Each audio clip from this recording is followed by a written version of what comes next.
नमस्कार प्रिय दर्शकों, मैं डॉक्टर सहस्रांशु आप लोगों का स्वागत करता हूं वैदिक ज्योतिष बंधु के 26th लेसन में। प्रिय विद्यार्थियों, प्रिय दर्शकों, आज हम सूर्य ग्रह को बहुत ही भली भांति बहुत ही बारीकी से गहराई से समझने जा रहे हैं। हमारा जो कागज कलम का सेशन है वो थोड़ा सा लंबा होने वाला है। ठीक है, 20 मिनट 25 मिनट तक वीडियो जा सकता है, लेकिन आज जो चीज मैं आपको बताने जा रहा हूं ये आपको ना कोई कोर्स बेचने वाला आपको बताएगा, ना आपको YouTube के ऊपर यह जानकारी एक ही वीडियो में कहीं पर मिलेगा। ये मेरा परिश्रम है जो है अनकंडीशनली मैं आपके साथ शेयर करने जा रहा हूं। तो वीडियो में आगे बढ़ने से पहले लाइक कर दीजिए, वीडियो को सब्सक्राइब कर दीजिए और वीडियो के आखिरी में अपना कमेंट करना ना भूलिएगा। बस इतना ही आपसे चाहते हैं, ठीक है। और कागज कलम के सेशन में अगर आपको कोई चीज डाउट होता है तो भी जो है आप कमेंट सेक्शन में बताइए, हम जरूर उसका रिप्लाई कमेंट सेक्शन में ही कर देंगे, ठीक है। तो चलिए आज के इस कार्यक्रम को आगे बढ़ाते हुए हम कागज कलम के सेशन के तरफ आगे बढ़ते हैं। तो पार्ट 26 के कागज कलम के सेशन में आप लोगों का स्वागत। प्रिय विद्यार्थियों, हम आज सूर्य ग्रह को बहुत ही बारीकी से समझने जा रहे हैं। साथ ही साथ यह जो कार्यक्रम होने वाला है यह आपको YouTube के ऊपर या कहीं पेड सेशन में कोई अगर कोर्स भी बेच रहा है कोई एस्ट्रोलॉजर, तो वहां पर भी यह जानकारी आपको प्राप्त नहीं होगा। विनती एक ही चीज का है कि वीडियो को आप लाइक कर दीजिए। लाइक करने से क्या होगा, आपके YouTube में लाइक्ड वीडियोस में यह ऐड हो जाएगा, यानी कि दूसरी बारी जब आप इसको ढूंढोगे तो आसानी से मिल जाएगा। और दूसरी विनती यह है कि वीडियो को स्किप मत कीजिएगा, क्योंकि छोटी छोटी ऐसे कुछ जानकारियां हैं जो कि मैं वर्बली बता रहा हूं, ठीक है। यानी कि बहुत सारे चीजों तो मैंने लिख रखा है, अब बहुत सारे ऐसे चीज हैं जो मैं वर्बली आपको बताते चलूंगा। तो सूर्य ग्रह जो है उनके स्वभाव के बारे में आज हम बात करने जा रहे हैं और टोटल 4 पेज के ऊपर हम बात करने जा रहे हैं, ठीक है। ये पेज 1 है। तो सूर्य देव का जो स्वभाव है या सूर्य ग्रह का जो स्वभाव है वो गर्म मिजाज का है, उत्ताप इनमें होता है। सूर्य देव के बिना कोई भी संसार या कोई भी जो ब्रह्मांड वो कभी भी संपूर्ण नहीं हो सकता है। सूर्य देव सकल शक्ति के आधार हैं। हमारे पृथ्वी के ऊपर भी जन जीवन या प्राणी जीवन सूर्य देव के उत्ताप, सूर्य देव के किरण, सूर्य देव की आलोक के बिना संभव नहीं है। तो उनमें गर्म या उत्ताप पाया जाता है, हीट पाया जाता है। स्वभाव से ये क्रूर और कठोर होते हैं, इसको समझिए। बहुत सारे 9 ग्रहों में ऐसे ग्रह हैं जो कि क्रूर ग्रह हैं, और जब क्रूर ग्रह कुंडली में खराब होता है तो बहुत परेशान करता है। उनमें से सूर्य देव एक हैं। और सूर्य देव जो है पिता के कारक ग्रह है, आत्मा के कारक ग्रह है, ठीक है। देखिए आत्मा और पिता लास्ट में मैंने लिखा है, इसको मैं समझाऊंगा। तो आत्मा और पिता के कारक ग्रह है। पिता को कठोर होना पड़ता है, नहीं तो बच्चे बिगड़ जाते हैं। इस हिसाब से सूर्य देव जो है बहुत कठोर होते हैं। और सूर्य देव को राजा भी माना गया है। 9 ग्रहों में सूर्य देव को राजा का जो है स्थान दिया गया है। हमारे जो ऋषि मुनि हैं जिन्होंने एस्ट्रोलॉजी या फिर ज्योतिष का रचना किया है, उन्होंने सूर्य देव को राजा माना है, ठीक है। अब सूर्य देव अगर कुंडली में अच्छे हैं तो कुंडली को धन, ऐश्वर्य, शौर्य, मान, कीर्ति, नैतिक सद्गुण, आरोग्य, अधिकार आदि प्राप्त होता है। ध्यान दीजिए, अगर सूर्य देव अच्छे हैं।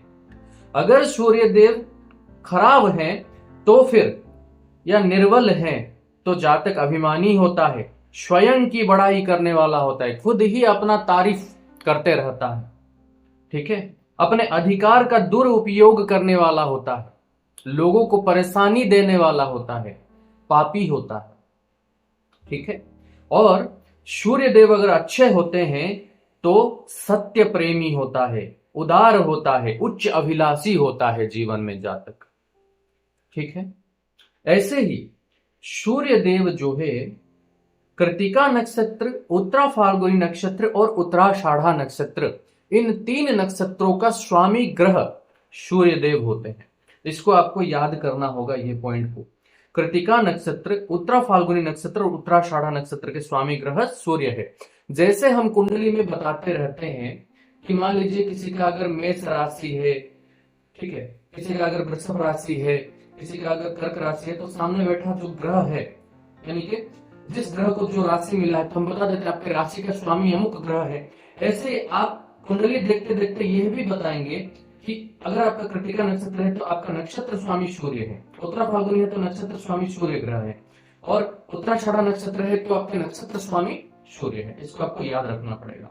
सूर्य देव एक क्रूर ग्रह है, और जब कुंडली में ये मारक बन जाते हैं, कुंडली में जब लगने से शत्रु बन जाते हैं, तो हड्डी से रिलेटेड प्रॉब्लम देते हैं, मस्तिष्क से रिलेटेड प्रॉब्लम देते हैं, हृदय विकार, नेत्र विकार, ज्वर विकार, पित्त विकार, जीवन शक्ति में कमी, यानी कि दुर्बलता, आलस्य, यह सब सूर्य देव प्रदान कर देते हैं अगर खराब होते हैं।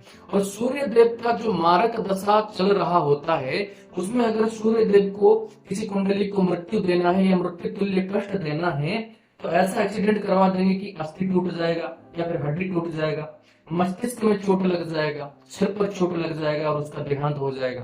या फिर ऐसा भी होता है कि सिर पर चोट लग करके वो बेड रिडन हो जाएगा, मृत्यु या मृत्यु तुल्य कष्ट, हृदय स्ट्रोक दे देते हैं, हार्ट अटैक दे देते हैं, आंख खराब कर देते हैं, चश्मा लगवा देते हैं, भयंकर ज्वर या फिर पित्त विकार प्रदान करते हैं, जीवन शक्ति में कमी प्रदान कर देते हैं। इसीलिए सूर्य देव को हमेशा जो है मना करके रखना चाहिए। क्या उपाय है क्या नहीं है, आगे हम बात करने जा रहे हैं।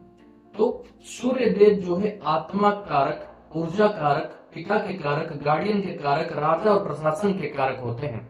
यानी कि जिनके कुंडली में सूर्य ग्रह बहुत अच्छे होते हैं, उनको सरकारी नौकरी या फिर सरकारी बहुत उच्च पदवी अधिकार उनको प्राप्त होता है।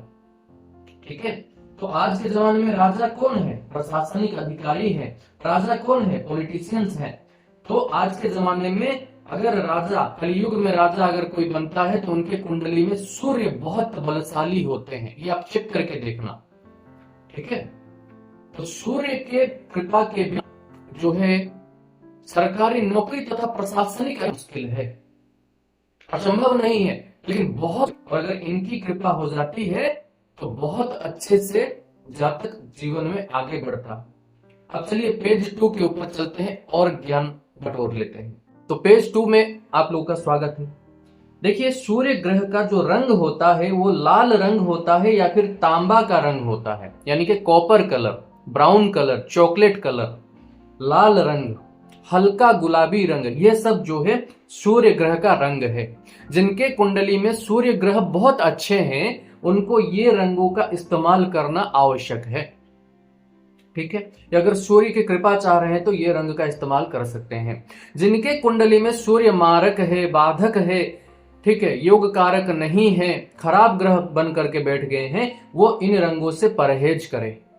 इनका जो धातु होता है वह सोना या फिर तांबा होता है। ठीक है, तो अगर सूर्य ग्रह के लिए हमको कोई दान करना पड़ता है तो हम सोने का दान या तांबे का दान करते हैं। ठीक है, जैसे मैंने यहां पर लिखा हुआ है, गेहूं, गुड़, तांबा, लाल वस्त्र, और इनका जो रत्न होता है माणिक, उसका भी, रूबी, उसका भी हम दान करते हैं।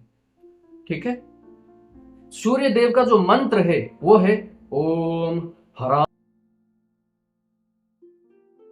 ह्रीं ह्रौं सः सूर्याय नमः।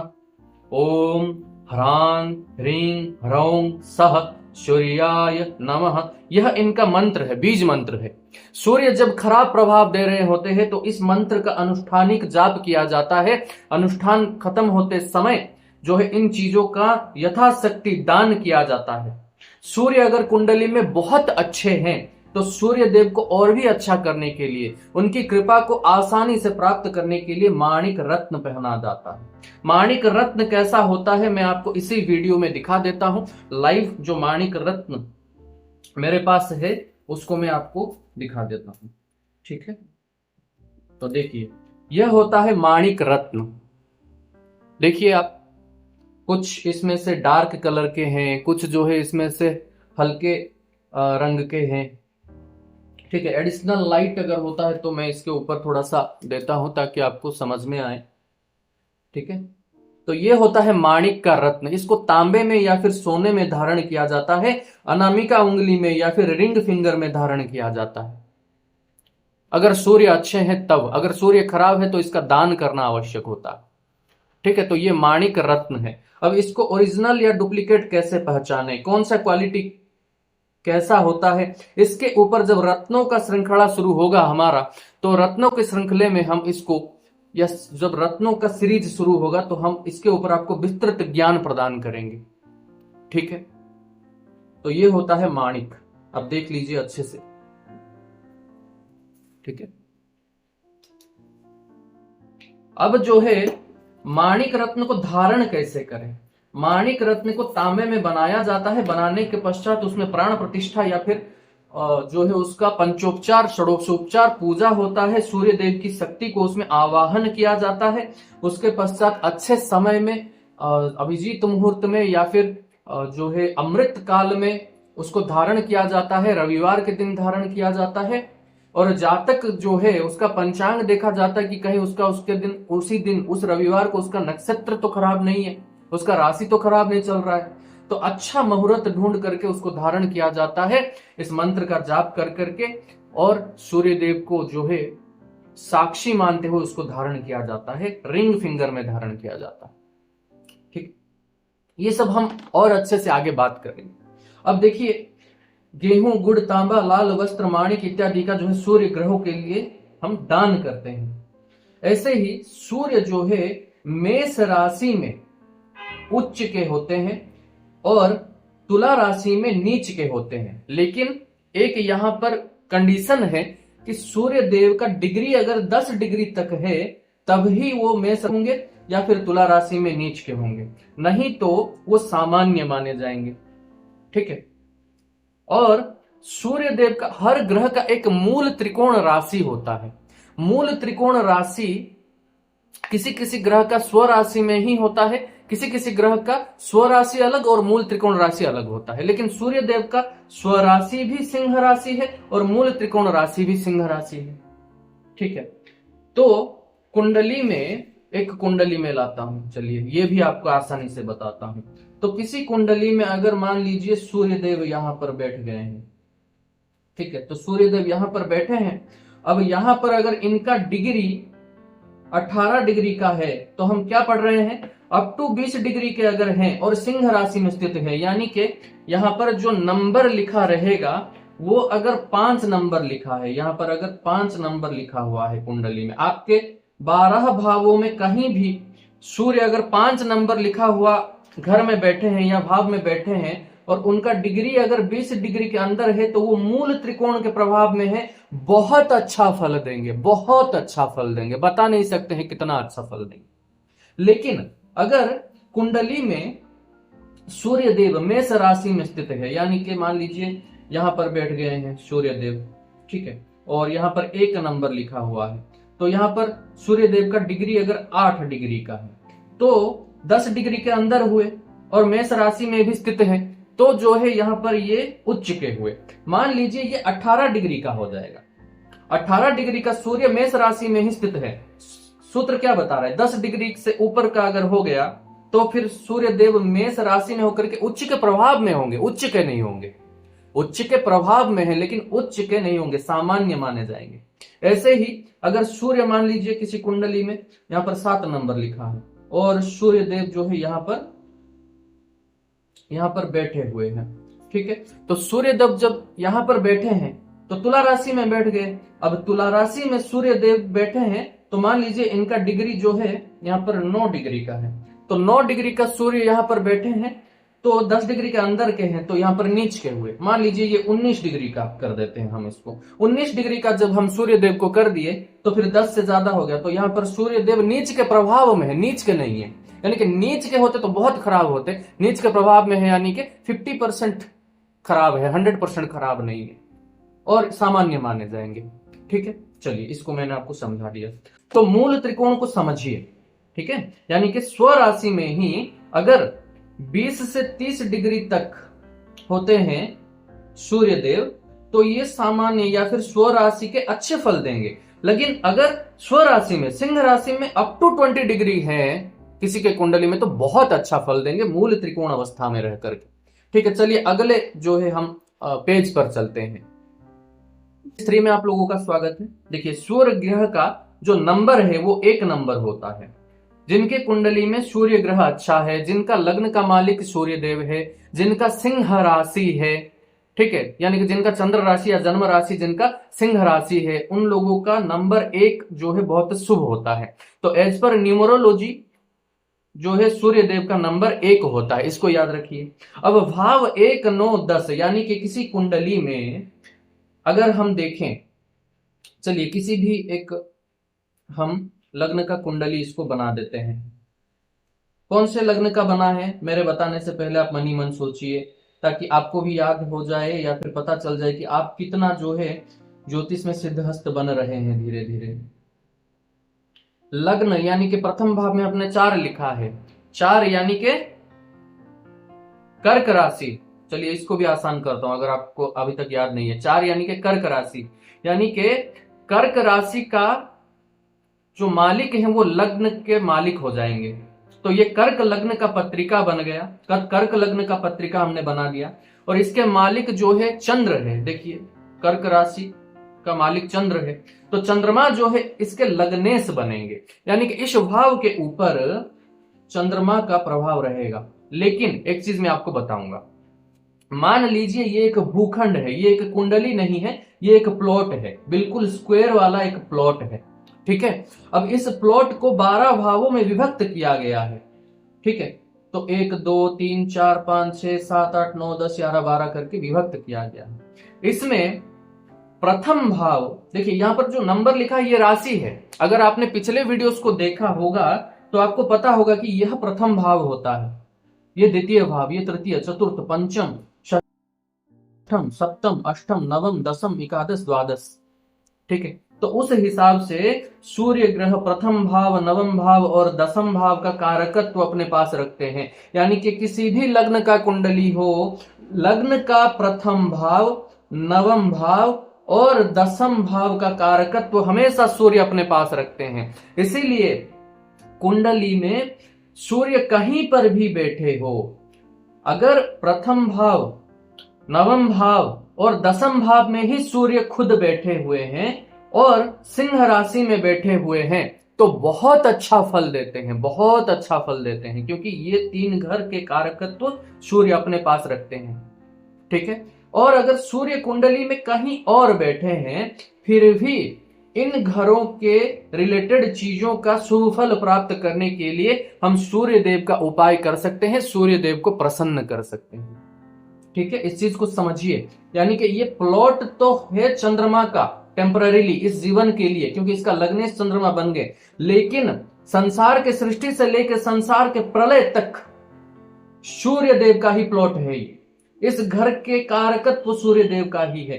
अभी टेम्पररी मालिक इस जीवन के लिए इसका मालिक चंद्र है, तो चंद्र का उपाय तो लग्न के लिए आप करेंगे ही करेंगे, लेकिन उसके साथ इन घरों के लिए प्रथम नवम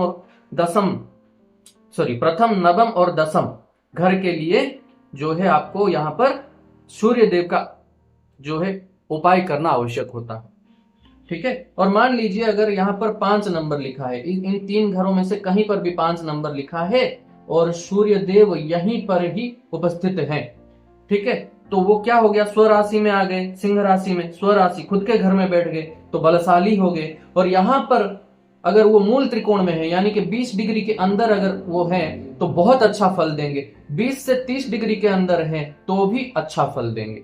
ठीक है, तो ये 3 घर में सूर्य देव को बहुत शुभ माना गया। ठीक है, इनका जो दिवस होता है रविवार का होता है। सूर्य देव का जो पूजा अर्चना धूमधाम से बनाया जाता है वो रविवार का होता है। इनके लिए आदित्य हृदय स्तोत्र का पाठ किया जाता है। ठीक है, दशमी का पूजा किया जाता है, दशमी तिथि का पूजन इनका होता है। इनके जो मित्र ग्रह हैं वो चंद्र मंगल गुरु हैं, ठीक है। यानी कि किसी कुंडली में सूर्य के साथ अगर मान लीजिए मंगल बैठ गए हैं तो क्या हुआ, मित्र के साथ बैठ गए हैं। अब मित्र के साथ बैठ गए तो मौज ही मौज है सूर्य देव का, बहुत अच्छे से फल देंगे। और मंगल भी जो है सूर्य के साथ बैठे हैं और सूर्य के घर में बैठे हैं, यानी कि मंगल और सूर्य दो मित्र एक साथ बैठे हैं तो बहुत अच्छा फल देने लग जाएंगे। और शत्रु घर में अगर बैठ जाए, चंद्र मंगल गुरु तो इनके मान लीजिए मित्र हैं, शत्रु के घर में अगर शनिदेव बैठ जाए, इसको कैसे समझे हम। अब देखिए 7 नंबर में अगर जो है मैं सूर्य देव को बिठाता हूं यहां पर, चलिए मैंने सूर्य देव को यहां पर बिठा दिया, मान लीजिए यहां पर 6 डिग्री का होकर के बैठे हैं। अब देखिए 7 नंबर यानी कि तुला राशि, तुला राशि का मालिक कौन है, शुक्र है, और शुक्र इनका शत्रु है। तो शत्रु के घर में अगर सूर्य देव बैठे रहेंगे कुंडली में तो वो अनकंफर्टेबल है, तो जितना अच्छा फल देना चाहिए उतना अच्छा फल नहीं दे पा रहे होंगे, ठीक है। तो ऐसे हमको समझना पड़ता है। या फिर मान लीजिए ऐसा हो जाता है कि कहीं पे सूर्य देव खुद बैठे हैं, यहां पर देखिए 9 नंबर में बैठे हैं। अब 9 नंबर का मालिक कौन हुआ, धनु राशि का मालिक गुरु हुआ। तो सूर्य देव यहां पर बैठे तो मित्र के घर में तो अच्छा फल देना चाहिए इनको, ठीक है। लेकिन मान लीजिए यहां पर जो है राहु भी साथ में बैठ गया है, तो राहु को शत्रु मानते हैं सूर्यदेव, और राहु सूर्यदेव को ग्रहण लगवा देता है, छाया ग्रह है, ठीक है। तो सूर्यदेव यहां पर अनकंफर्टेबल हो जाते हैं। तो ऐसे कुछ सूत्र जो है धीरे धीरे आप लोगों को सीखना पड़ेगा, क्योंकि एक कुंडली देखते समय 100 200 300 सूत्र मन में चलते रहते हैं, जिससे आप बहुत ही पर्टिकुलर और इंटैक्ट प्रिडिक्शन करते हैं, ठीक है। तो यहां पर ऐसे जो है हम देखते हैं कि सूर्यदेव कुंडली में कैसे हैं। तो चलिए नेक्स्ट पेज पर चलते हैं हम लोग। देखिए इस पेज में जो भी चीज है थोड़े छोटे छोटे दिख रहे हैं।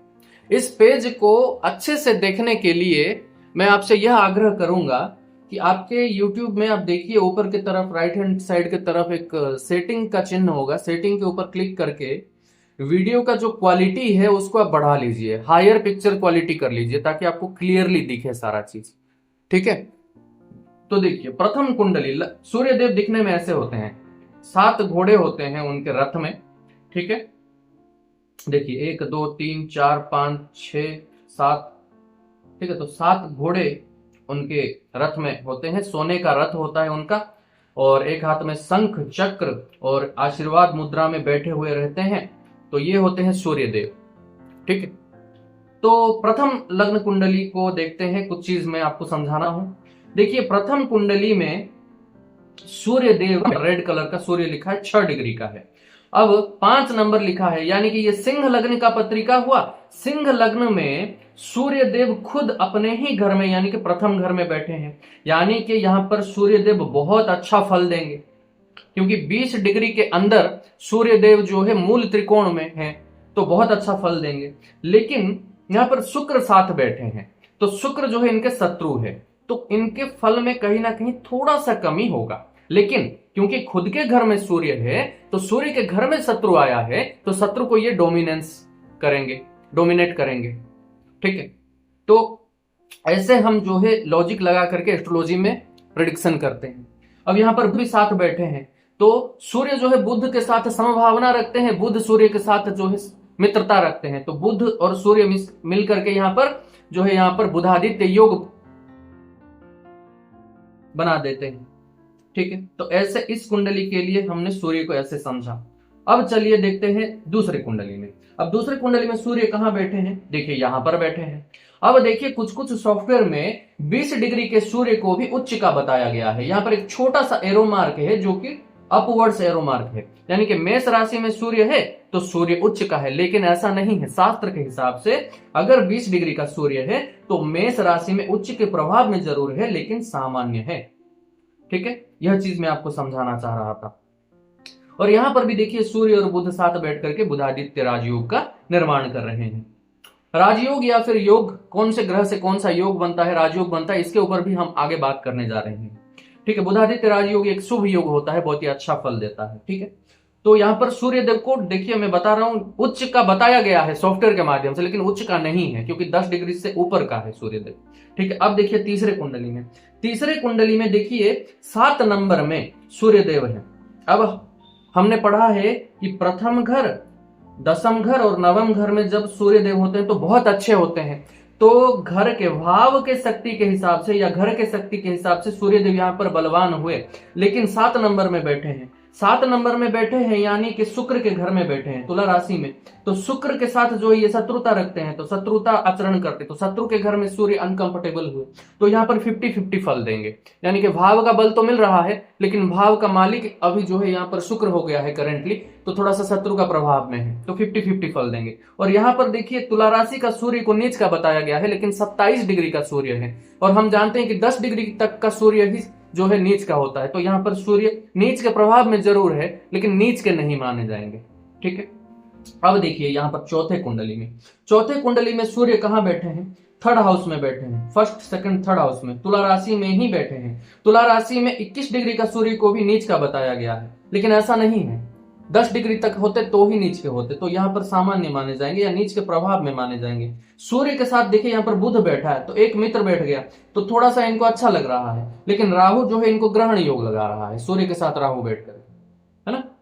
तो ऐसे हम देखते हैं कि सूर्य कैसा फलाफल देता है। तो अपने कुंडली में सूर्य देव को अब आप जज कर सकते हो कि आपके कुंडली में सूर्य देव कैसे बैठे हैं और कैसा नहीं है। और एक चीज भी यहां पर मैं क्लियर कर देता हूं आपको कि देखिए यहां पर अगर किसी कुंडली में, कौन सी कुंडली में बताऊं आपको, देखिए यहां पर सूर्य देव बैठे हुए हैं, ठीक है। अब शनि देव के पास जो है 10वीं दृष्टि होता है, ये अपने जहां पर ये बैठे हैं उस घर से 10वें घर को भी ये देखते हैं। तो देखिए 1 2 3 4 5 6 7 8 9 10, तो सूर्य देव के ऊपर शनि का दृष्टि है। और हम जानते हैं कि सूर्य शनि पिता पुत्र है, लेकिन नैसर्गिक शत्रुता रखते हैं एक दूसरे के साथ में।